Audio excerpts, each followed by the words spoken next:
This is Rob with 13 Peppers, and today we're going to take a look at a pepper that pretty much everybody knows, the Anaheim.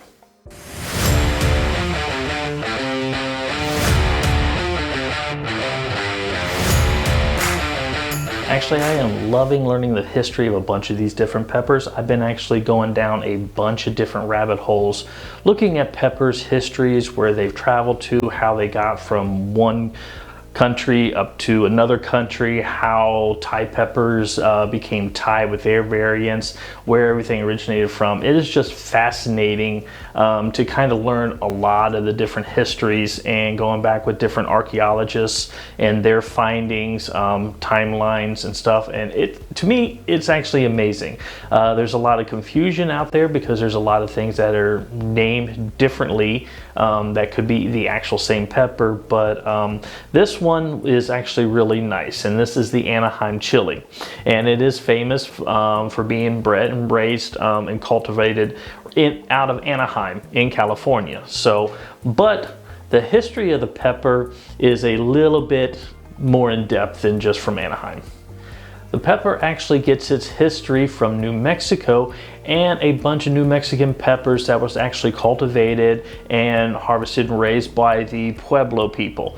And they did this for thousands of years before the Spanish and everything came into the New World. And when the Spanish did that, they actually kind of changed their cultivation on how they actually did the peppers and kind of introduced new ways of doing things, changed things up. So it's actually not easy. There's a few different peppers that you can get out there, which are kind of more to the traditional Pueblo style peppers. And there is a actual one called a Pueblo pepper, but you're gonna have more new variants, and that's where you get like the New Mexican pepper varieties from, which the Anaheim chili is sort of that. And also along the line of the Anaheim chili, a very similar chili too that you hear about from the area is called a Hatch chili. That is another variant of the Pueblo peppers, the New Mexican peppers, but that is mainly cultivated around the Hatch Valley area running along the Rio Grande there.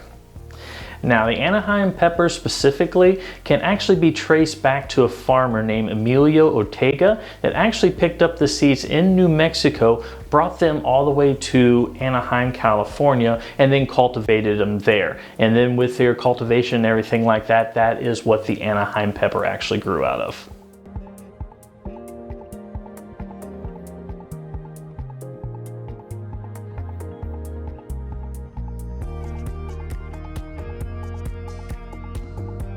Now, the Anaheim chili that you're going to mostly see, especially in the stores and whatnot, especially if you're not in Anaheim or where they are actually cultivating those are actually going to be pretty much just green. And that's how the majority of them done in a lot of different Mexican dishes, different quesadillas, whatnot. Now they are just chopped up, smoked. Some of them are actually broiled and charred and then peeled and put into different soups, salsas, and whatnot. It's a very, very versatile pepper. Now, the red variety on here is just going to be just a little bit sweeter. It has a little bit more of a smokier flavor, but you're going to find the majority of the red ones are going to be used for seasoning, and going to be dried and hung and strung, similar to actually what these peppers are here, where they're just hung in a line and sold and used that way as more of a dried spice.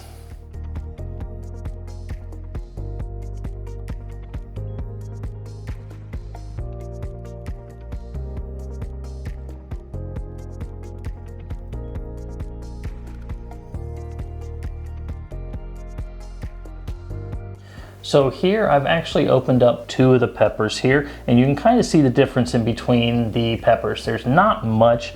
The seed colors in here, just a bright white, just being an immature pepper, which the green is how it's majority of it used in cooking, over the difference of the ripe pepper here. The seeds here are kind of like a light greenish, kind of like an opaque white, where the seeds here, which are ready and viable, they're more of a tannish kind of creamy color. So that's one way you can tell when seeds are actually ripe or not, is just by the color of them. But I love mature peppers over the immature ones just because I just like the complexity of the flavors, the sweetness that builds up in them and everything like that. Plus I love seeing the placenta turning the color of the actual pepper itself. To me, I just think that is wonderful. The skins on these are kind of a medium thickness on the skins. There is quite a bit of juice inside this when I actually cut this open and stuff, but overall, these are very, very beautiful looking peppers. So I got 2 the peppers here. I did take the seeds out of here because I actually want to know exactly what the difference is in the taste of the peppers themselves. The seeds honestly don't actually carry any heat. They just have some of the chili oil on top of them. And I normally, when I'm eating the super hots, I will chew the seeds with the super hot. Sometimes it's not the most enjoyable, but I get comments going, well, you didn't eat all the heat because you didn't eat the seeds. Technically, there is no heat in the seeds. They could have some chili oil on them. Most of the heat is actually in the placenta and the juices inside the pepper, but regardless, this, I know it's not hot. These will actually be between 500 and 2,000 on the Scoville scale, if that. So let me start off with the immature one, get the flavor, and then we're going to get the ripe one and notice what the difference is.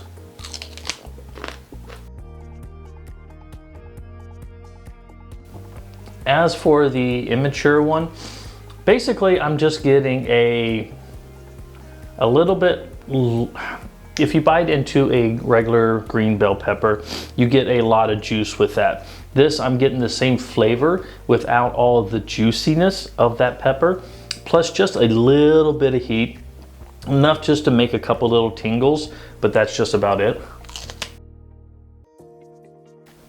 I just get the sweetness. I kind of have like a little underlying hit of a smokiness in there. I think that's just a combination of just getting a little tingle of the heat in there. But yeah, it's a very, very good pepper. So, but let's see what the difference is when we actually have the more mature one. Right off the bat, where I said the immature one, you kind of didn't get the juiciness of the bell pepper. This, you have the juiciness of the bell pepper. You also have a sweetness, which is a little bit different than like a red bell pepper.